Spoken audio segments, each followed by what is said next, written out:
হাতে লাঠিটা নিয়ে বলে, ও বাবা গো, আমি ছেলেদের অনেকবার বলেছি, কেউ আমায় দিতে চাইনি। ও বাবা, তুমি আমার একটা বিধি ব্যবস্থা করে দাও। দেবো মা, তাই তো আমি এসেছি। আমি নবদ্বীপের, খোদ নবদ্বীপের আমি বৈষ্ণব। আপনারে বড় বলে বড় সেই নয়, লোকে যারে বড় বলে বড় সেই হয়। এখানে নিজেরা নিজেরা বৈষ্ণব সেজে নিজেরা বাহাদুরি কেনার জন্য বলে থাকে আমি বৈষ্ণব। নিমাই চাঁদ একবারও কোনোদিন বলেছিল আমি ব্রাহ্মণের ছেলে? কি নিমাই চাঁদ অমন একটা পণ্ডিত হয়ে কোনোদিন বলেছিল আমি পণ্ডিত? বোঝার আছে জানেন? এই জন্য নিতাই চাঁদ নিমাই চাঁদকে যদি না চিনতে পারেন, হরিনাম শুনে লাভ হবে না, জানো মা? এইবার ধীরে ধীরে সেই বুড়ি বলছে, ও বাবা, বাবা গো, আমার একটা মালার ব্যবস্থা করে দাও। দেবো মা, তারই জন্য আমি নিয়ে এসেছি। শোনো মা, আমি বৃন্দাবনে গিয়েছিলাম, রাধা রানীর গলার মালা আমি ছিঁড়ে এনেছি তোমায়। শুনে তো বুড়ির একেবারে বুকটা 5 হাত বেড়ে গেল। রাধা রানীর গলার মালা আমার গলায় পড়বে? মাগো লাঠির উপর ভর করে বলে, ও বাবা, বাবা দাও না বাবা। হ্যাঁ মা, মালা আমি দেব, নিশ্চয়ই দেব। আস্তে আস্তে করেছে কি জানেন? হ্যাঁ, বুড়ি আমার লাঠির উপর ভর করে ঠুকে ঠুকে আসলো। যেই এসেছে বেশ বস্তায় আসতে একটা ব্যাগের ভেতরে মাল, ঝোড়াখানেক মাল ছিল ঢেলে, পুরো হরিবাসরে সাইঢল হয়ে পড়ে গেল মালা। সবাইকে বলছে, শোনো, যারা যারা মালা পরনি আজকের আমি মালা দিয়ে যাও।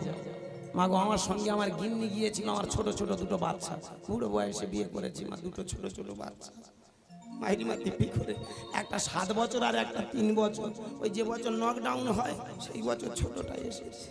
কি জ্বালা, কি জ্বালা, যে ডাক্তারের কাছে যাই শুধু জ্বালা। হ্যাঁ বাবা, রাগ করবেন না। ওই বাচ্চা কাচ্চা নিয়ে আমি বসেছি, আমার ছোটটা বলছে, ও বাবা, আমাদের একটা করে মালা দেবে? বলে, তোর গলায় মালা আছে তো, আবার মালা নিয়ে কি করবি? এইবার বুড়িটা আসতে, কথার মধ্যে কত বড় ভেদ আছে, বুঝার আছে। ধীরে ধীরে বুড়িটা উঠে বলছে, বাবা ওই মালাটা আমায় একটা দাও না বাবা। দেবো মা। এইবার বুড়ি ঠান্ডা মাথায় জিজ্ঞাসা করছে, বাবা কত দিতে হবে?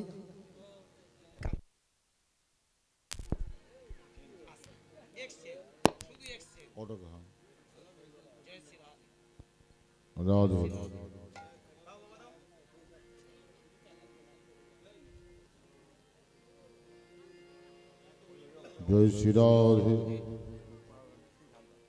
জয় শ্রী রাধে। কথাটা ভালো করে ভাববেন, আসতে বোঝার আছে এর মধ্যে। এখন বুড়িটা ধীরে ধীরে দেখছে যে মালাটা নিলে বিনিময়ে তো কিছু দিতে হবে। কি বাবা, যাই হোক না কেন, এখানে যারা বয়স জ্যেষ্ঠ আমার বাবা বসে আছেন, সংসার পাকিয়ে চুল পাকিয়ে বসে আছেন। বর্তমান সমাজ কোথায়, মানুষের চিন্তা ভাবনা কি, এটা কম বেশি আপনার ধারণা হয়ে গেছে, হয়নি বাবা? এখন বুড়িটা ভেবে নিয়েছে যে খালি হাতে তো হবে না, এইবার জিজ্ঞাসা করে দেখি মালাটার দাম কত, ব্যবসাটা কোথায়, ভালো করে ভেবে দেখুন। আস্তে আস্তে করজোড়ে বললেন, বাবা ঠাকুর, আপনার যে মালাটা কত দিতে হবে? এইবার গোসাই বলল, শোনো বাবা, শোনো মা, এই মালাটা রাধা রানীর গলার মালা, সুতরাং এর দাম 150 টাকা। ভাবুন, 30 টাকার মাল নিয়ে শালা 150 টাকা বিক্রি, এর থেকে বড় ব্যবসা আর কি আছে? নামে এখানে তথাকথিত আজকের দেখবেন অনেকে সাধু সন্ত, সবাই নয়, বেশিরভাগ দেখবেন নামে বাইরে সেজেছে, ছাড়ার ধান্দা ছাড়া কিছু নয়। ধর্মের নামে ব্যবসা ছাড়া আর দুনিয়াতে কিছু নেই। বলুন, যেখানে যত মঠ মন্দির গুলো আজকে, সবটাই দেখবেন একটা শোষণের কারখানা। দেখুন, আপনি সোনার গৌরাঙ্গ দেখতে যাবেন, ওখানে আপনি টিকিট ছাড়া, টাকা ছাড়া ঢুকতে পারবেন। বলুন, যেখানে যত মঠ মন্দির আশ্রম, আজকের আপনি ঢুকতে যাবেন, টাকা ছাড়া কোনো গল্পই চলে না। পৃথিবীটা দেখবেন আজকের ব্যবসায় চলে গেছে। নিমাই চাঁদ কীর্তন করে গেছে, ব্যবসার কীর্তন নয়। আমি আজকের কেন কথাগুলো বলছি ভালো করে ভাবে দেখবেন। নিমাই চাঁদ হরিনাম দিয়েছিল মানুষের ভেতরে চেতনা তৈরি করা, আর আজকের আমরা হরিনাম মানুষকে শোনাই মানুষকে অজ্ঞান করার জন্য। জানেন, কটা কথায় সাধারণ মানুষকে জানোয়ার বানিয়ে দিল। আপনার গলায় যদি মালা থাকে তাহলে আপনি ভালো, যদি না থাকে আপনার দেহটা পশুর তুল্য। এটা মানে কি দাঁড়ায়? শুধু তাই নয়, শুনুন, ইস, হরি বল। সেই গোসাই ঠাকুরটা যে কথাটা বলেছিল, কথাটা আমি ওখানে বলিনি, এইবার বলছি মিলিয়ে নিয়ে। যার গলায় মালা থাকে না, সে যদি কাউকে অন্ন দান করে সেটা হয় বিষটা তুল্য। উনি বলছেন এটা স্কন্দ পুরাণে আছে, জানি না, এখন তো সব যে যার মতো মন গড়া পুরাণ সৃষ্টি হয়ে গেছে। স্কন্দ পুরাণে আছে কি, যার গলায় মালা থাকে না সে যদি কাউকে জল দান করে সেটা হয় মূত্র তুল্য, কাউকে যদি অন্ন দান করে সেটা হয় বিষটা তুল্য। তাহলে এখানে আমার মায়েরা যাদের গলায় এখনো মালা হয়নি, আপনি ভাবুন, কি খাওয়াচ্ছে না? আপনি যে কাউকে অন্ন খেতে দেবেন সেটা নাকি পায়ে খান। চিন্তা করো। আজ থেকে পা ধরে বলছি মা, আপনি আর স্বামীকে খেতে দেবেন। হ্যাঁ বাবা, আপনাদের গলায় যাদের মালা নেই পা দুটো জড়িয়ে ধরে বলবো, কেউ যদি বাড়িতে এসে এক মুঠো ভাত চায়, এমনকি কুকুরটাকেও খেতে দেবেন, কারণ কুকুরের যদি খেতে দেন সেটাও পায়খানা। কি ঠিক, একদম ঠিক। বাহ। গোসাই বাবা বলছে যে মালা যদি না ধারণ করে তার দেহ পশু, তাহলে পশু হয়ে তুমি তাকে কি খাওয়াচ্ছ? হ্যাঁ, তোমার পায়খানাটা খাওয়াচ্ছ। তুমি যদি কাউকে জল দান করো সেটা মূত্র তুল্য। এরা কারা? অপব্যয়। এই পৃথিবীতে আজকের ধর্মের নামে একটা অপব্যাখ্যা চলছে। স্বর্গের ঠিকানা দেখাতে জানিয়ে দিল কি, নিরামিষ খাও, মালা পরো, তবেই তুমি স্বর্গে যাবে, নতুবা তোমার ঠাঁই হবে নরক।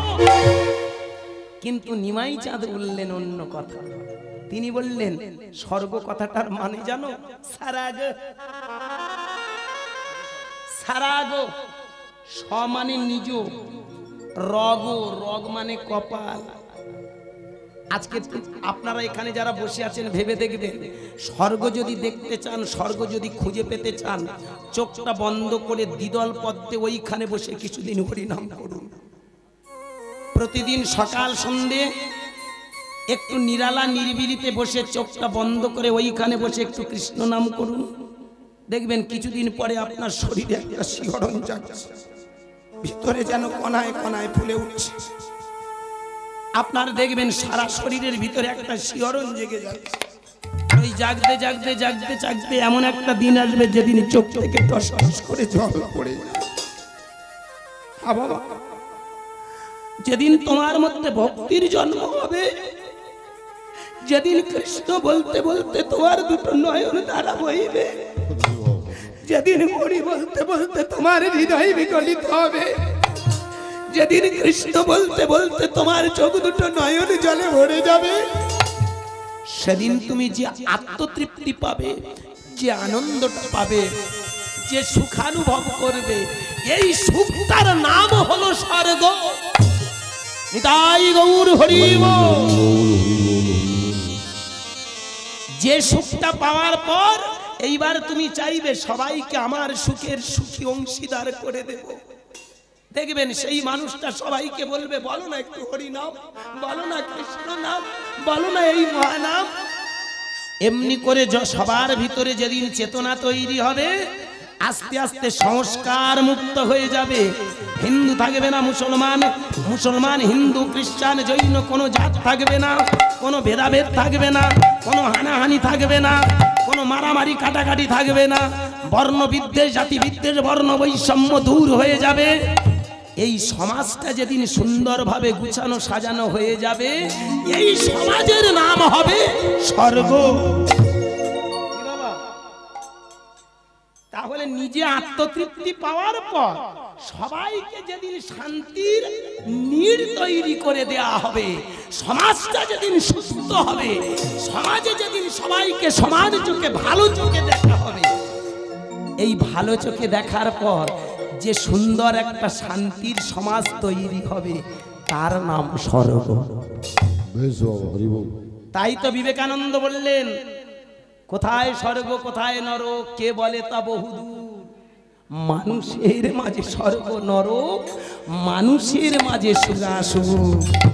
প্রেম সে বলো নিতাই হরি বল। কি আমার কথাটা একটু বোঝা গেল বাবা? আমার নিমাই চাঁদ তথা মহামানবদের স্বর্গের কথাটা আর আমাদের কথাটা, এই জন্য হরিনামে ফলটা ফলবে কোথায়? মালার প্রয়োজন আছে, কিন্তু মালা নিয়ে আসতে আমাদের মালার বড় প্রয়োজন আছে, সবাইয়ের প্রয়োজন মালা। মালাটা কেন না হয় খুব মন দিয়ে শুনবেন। পৃথিবীর যত বৃক্ষ আছে, যত ধরনের গাছ আছে, সব থেকে শ্রেষ্ঠ গাছ হলো তুলসী গাছ। যে তুলসী গাছটা তখনকার দিনের বিজ্ঞানীরা বললেন একে বলা হয় সর্বৌষধি। পৃথিবীর যত ওষুধ আছে সবটাই সৃষ্টি হয় তুলসী গাছ থেকে। লরি লরি তুলসী গাছ জানেন আমেরিকা, চীন, জাপানে চলে যায়। তাদের সেখানে ওগুলোকে ডাস্ট করে, ওগুলোকে সুন্দর করে বিভিন্ন মেডিসিন মিশিয়ে, কাফ সিরাপ, বিভিন্ন সিরাপ বানিয়ে ওরা আবার আমাদের দেশে পাঠিয়ে দেয়। ভেবে দেখুন, আমাদের তুলসী গাছ নিয়ে ওরা ডাস্ট করে কেমিক্যাল মিশিয়ে বিভিন্ন মেডিসিন বানিয়ে পাঠিয়ে দিচ্ছে, সেটা আমরা খাই। কিন্তু তুলসী গাছটা কোনোদিন ঘরে থাকলেও আমরা তাকে ভ্রুক্ষেপ করি না। বেশ হরি বল। ভালো করে ভেবে দেখবেন। এই জন্য তুলসী গাছ এমন একটা গাছ, বেদের যুগ থেকে আজ মহামানবেরা বললেন এই গাছটা এমন উপকারী গাছ। সকালবেলা উঠে প্রতিদিন 3টে করে 4টে করে তুলসী পাতা খেয়ে জল খান, বায়ু পিত্ত কব নাশ হবে, যেটা আমাদের দেহের পক্ষে সব থেকে মঙ্গল। আপনি গ্যাসের ট্যাবলেট খাচ্ছেন তো, আস্তে বন্ধ করে দিন, ওর একটা সাইড এফেক্ট আছে, ক্ষতি করে। এমন একটা দিন আসবে, এই পেন কিলার আমরা খাই, মানে যন্ত্রণার ওষুধ খাই, আর সঙ্গে আমরা দেখবেন অনেক সময় গ্যাসের ট্যাবলেট খাই। এ দুটো কিডনির সব থেকে বেশি ক্ষতি করে, যেটা আমাদের বাঁচিয়ে রাখার ক্ষমতা রাখে। ভালো করে ভাববেন। এখন সেই জায়গায় আপনি প্রতিদিন ওগুলো বাদ দিয়ে, ওই পেন কিলার বাদ, আপনার গ্যাসের ওষুধ বাদ দিয়ে প্রতিদিন 3টে 4টে করে তুলসী পাতা খান। আজকের বৈষ্ণবরা দেখবেন, আসতে তথাকথিত আজকের যাদেরকে বৈষ্ণব সাধু বলছি, ওরা দেখবেন ভাতের উপরে তুলসী পাতাটা কেন রাখে? এই তুলসী পাতা একটা যদি কোনো জায়গায় পড়ে থাকে, অন্তত মিনিমাম 2 হাত পর্যন্ত কোনো রোগ জীবাণু আসতে পারে না। শুনে রাখুন ভালো করে। এতদিন তো কীর্তন শুনেছেন, সায়েন্টিফিক মনোভাব নিয়ে কীর্তন শুনুন। একটা তুলসী গাছ যদি কারুর বাড়িতে থাকে, অন্তত 20 হাত দূর পর্যন্ত কোনো কোনো জীবাণু অ্যাটাক করতে পারে না। এই জন্য তুলসী গাছটা আমাদের কাছে শুধু দেবী নয়, আমাদের কাছে একটা সর্বৌষধি। এটা পরম স্রষ্টার god gift, natural constitution, natural gift হিসাবে আমরা পেয়েছি বাবা। এটা আমাদের অনেক বড় প্রকৃতির আশীর্বাদ, যেটা আমরা পাওয়ার পরে আমাদের সংসার ভালো থাকে।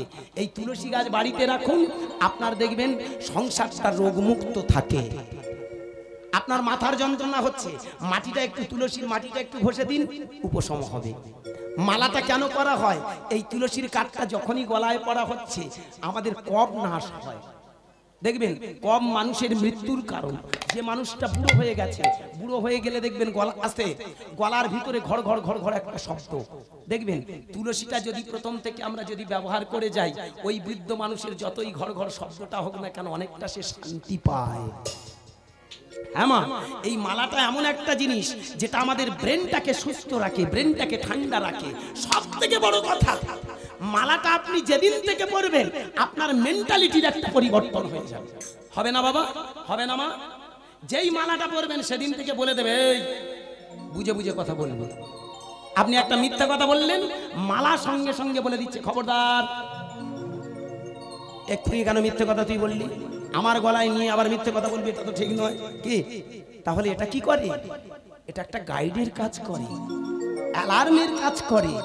আমার মায়েরা, আমার বাবা, আজকের ভালো করে ভেবে দেখবেন, এই তুলসী কাঠটা যখনই আমাদের গায়ে থাকে, সব থেকে বড় কথা আমাদের ব্রেনটাকে সুস্থ রাখে, আমাদেরকে সাধনার পথে নিয়ে যায়। কিন্তু তাই বলে এই নয়, আছে তাই বলে এই নয় যে তুলসীর মালাটা তুমি যদি না পরো তুমি পরো। ডিউটি মানুষকে বিউটির পথে নিয়ে যায়। কি বোঝাচ্ছে বাবা? হরি বল। 18 বছরের ছেলেটা, ভালো করে মন দিয়ে শুনবেন কথাগুলো, গান আমি গাইব অনেক, কথাগুলো একটু বেশি বলে যাচ্ছে, একটু মন দিয়ে শুনবেন। 18 বছরের ছেলেটা একজনকে মারবে বলে একটা বোম ফেলেছিল। যাকে মারবে বলে সিদ্ধান্ত নিয়েছিল, তাকে মারতে পারেনি। পেরেছিল কি? কিন্তু সেই ছেলেটা ভালো করে ভেবে দেখবেন, অন্য একজনের মারার পর তার একটা সিদ্ধান্ত হয়েছিল, তার ফাঁসি। গলায় তাকে যেদিন সেই দড়িটা দেয়া হলো সেদিন তাকে একটা প্রশ্ন করা হয়েছিল, বলো তুমি কি চাও? ভেবে দেখুন, সেই ছেলেটা হাত জোড় করে একটা জিনিস বলেছিল সবাইকার সামনে দাঁড়িয়ে, বুকের পাটাটা উঁচিয়ে, আমার মতো একটা ছোট্ট ছেলেকে আপনারা মেরে ফেলছেন, তাতে দুঃখ নেই। আমি চাই অসুর বিনাশ হোক, অশুভ শক্তি পৃথিবী থেকে দূরে চলে যাক। আমি চাই আমার এই দেশ মাতৃভূমিটা সুস্থ থাক।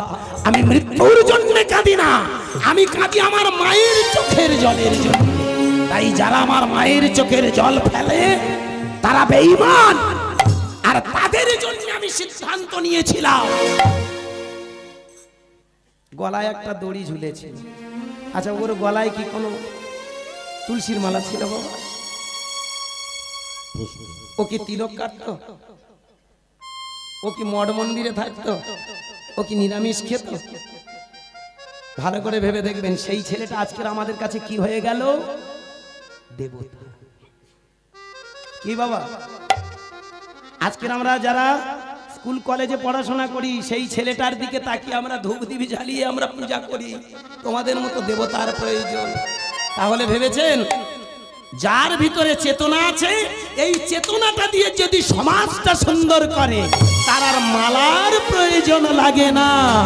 জয় গৌর হরি হরি বল, হরি বল। এই মালাটা কাদের লাগে? যাদের মনে এখনো খুঁতখুঁতানি আছে, যাদের মনে এখনো অনেক ব্যায়াম ঢুকেছে, না জানি মালা না নিলে ভগবান পাওয়া যাবে। আর সেই ভগবান দর্শন করার জন্য অনেকে মালা নিয়ে বসে আছে।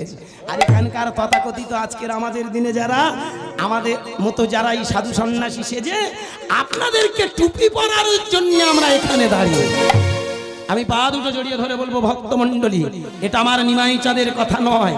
নিমাই চাঁদ বলেছিলেন, যার কণ্ঠে আছে কৃষ্ণ নামের মালা, সেই হলো প্রকৃত ভক্ত, সেই বৈষ্ণব। হরি বল। শুধু মালাটা নেবেন না, প্রয়োজন লাগবে না। আমি কথাটা বলছি, কথাটা ডিসপাইন করবেন না, ভেবে দেখবেন। শুধু মালা নিলে হবে না, মালা নেওয়ার সাথে সাথে যেন তোমার কণ্ঠ দিয়ে কৃষ্ণ কৃষ্ণ কৃষ্ণ কৃষ্ণ। আমার কথা একটু বোঝা যাচ্ছে বাবা? একটা দুটো করে ফুল নিয়ে যেমন মালা গাঁথা হয়, অনেকগুলো ফুল নিয়ে মালা গাঁথা হয়, অনেকগুলো কৃষ্ণ নামটা এক জায়গায় করুন। কৃষ্ণ কৃষ্ণ কৃষ্ণ কৃষ্ণ কৃষ্ণ কৃষ্ণ কৃষ্ণ কৃষ্ণ কৃষ্ণ কৃষ্ণ কৃষ্ণ কৃষ্ণ কৃষ্ণ হে কৃষ্ণ কৃষ্ণ কৃষ্ণ কৃষ্ণ কৃষ্ণ কৃষ্ণ হে কৃষ্ণ কৃষ্ণ কৃষ্ণ কৃষ্ণ হে কৃষ্ণ কৃষ্ণ কৃষ্ণ কৃষ্ণ কৃষ্ণ কৃষ্ণ কৃষ্ণ কৃষ্ণ কৃষ্ণ কৃষ্ণ কৃষ্ণ কৃষ্ণ হে কৃষ্ণ কৃষ্ণ কৃষ্ণ কৃষ্ণ কৃষ্ণ কৃষ্ণ হে কৃষ্ণ কৃষ্ণ কৃষ্ণ কৃষ্ণ কৃষ্ণ হে কৃষ্ণ কৃষ্ণ কৃষ্ণ কৃষ্ণ কৃষ্ণ কৃষ্ণ হে কৃষ্ণ কৃষ্ণ কৃষ্ণ কৃষ্ণ কৃষ্ণ কৃষ্ণ হে কৃষ্ণ কৃষ্ণ কৃষ্ণ কৃষ্ণ কৃষ্ণ কৃষ্ণ হে কৃষ্ণ কৃষ্ণ কৃষ্ণ কৃষ্ণ কৃষ্ণ কৃষ্ণ হে কৃষ্ণ হে জয় গৌর প্রেমানন্দে হরি হরি হরি হরি।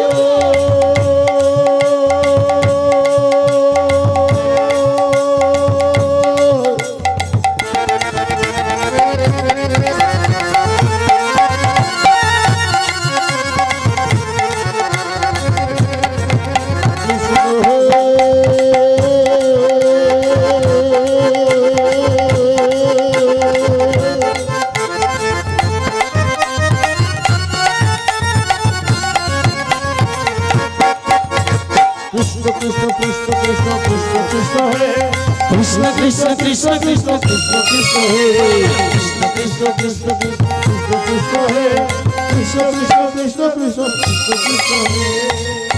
নিমাই চাঁদ বললেন, যেদিন তুমি কৃষ্ণ নাম তোমার কণ্ঠ দিয়ে, এই কণ্ঠে যেন কৃষ্ণ কৃষ্ণ কৃষ্ণ কৃষ্ণ এই মালাটা যেন থাকে, তাহলে দেখবে তোমার আস্তে আস্তে বৈষ্ণবতা প্রকাশ হবে। তিলক, অনেকে মনে করে চাবড়াখানে মালগুলে মাথায় দিলেই হয়ে গেল তিলক। পা দুটো জড়িয়ে ধরে অপরাণ দেবেন না। আমি কাউকে বাবার বলছি, ইনসাল্ট নয়, থ্রেট নয়, ভেবে দেখবেন আমার কথাগুলো। তিলকটা কেন কাটা হয়? ত্রিলোক তিলক তিলক ত্রিলোক। ইড়া, আস্তে, ইড়া, পিঙ্গলা, সুষুম্না। যেখানে আমার মায়েরা সিঁদুর পড়েছ, মা সিঁদুরটা কেন পড়েছ ওখানে? সিঁদুরটা কেন ওই কপালে পড়া হয় জানেন? আপনার স্বামী দিয়েছিল তো সিঁথিতে, সিঁথিতে দেয়নি, কপালে কি চাবড়াখানে উল্টো করে লাগিয়ে দিয়েছিল কি? আপনার স্বামী দিয়েছিল আপনার সিঁথিতে, কিন্তু পরবর্তীকালে আপনি নিজে প্রতিদিন সিঁথিও দেন আর কপালের মাঝখানে দেন। এত জায়গা আছে আপনার, বলুন না, সিঁথিতে ওই ওই জায়গাটা ফোঁটাটা দেওয়ার কোনো মানে আছে? কেন দেয়া হয়? আপনারা অনেকে বলতে পারেন স্বামীর মঙ্গলের জন্য। কি এটাই তো আমাদের সনাতন ধর্মের রীতিনীতি আছে, স্বামীর মঙ্গলের জন্য সিঁথির সিঁদুর। আমি বলবো না মায়েরা, স্বামীর মঙ্গল কতটা হবে সেটা তো হবে, আর সাথে সাথে দেখবেন আপনার নিজের মঙ্গল। প্রতিদিন যখন সিঁথির সিঁদুরটা হাতে নিয়ে এমনি করে আপনি সুন্দর করে টিপটা আপনার ললাটে কপালে দিচ্ছেন, জানেন ওই জায়গাটার নাম কি? মূলাধার, স্বাধিষ্ঠান, মণিপুর, অনাহত, বিশুদ্ধ আজ্ঞা, ইড়া, পিঙ্গলা, সুষুম্না, master of gland in the human body. আমাদের মানব দেহের সব থেকে শ্রেষ্ঠ গ্ল্যান্ড, শ্রেষ্ঠ গ্রোথ, শ্রেষ্ঠ স্থান, সাধনার কেন্দ্রভূমি হলো দুই ভ্রুর মাঝখান। যতগুলো মহান পৃথিবীতে এসেছে, যাদেরকে আমরা দেবতা বলে পূজা করছি, সবাই কিন্তু ওই জায়গাটা বসে সাধনা করেই তবে ভগবান বলেছে। মানুষ কর্মগুণে ভগবান হয়, দেবতা কবু আসে নাই। নিমাই চাঁদ বললেন দেবতা কোনো উপরে নয়, মানুষ তার কর্মগুণে ভগবান হয়। ভগবান একটা ডিগ্রি, কথাটা ভালো করে ভাববেন। কোন একটা ছেলে পড়াশোনা করতে করতে করতে করতে যেদিন সেই জায়গাটায় চলে যায়, যেমন এমএ বা বিএ বা বিকম, একটা ডিগ্রি আছে না, পড়াশোনা করতে করতে যেদিন কমপ্লিট হয়ে গেল বলে ছেলেটা এমএ পাস। কি ঠিক তেমন ভগবান হলো একটা ডিগ্রি।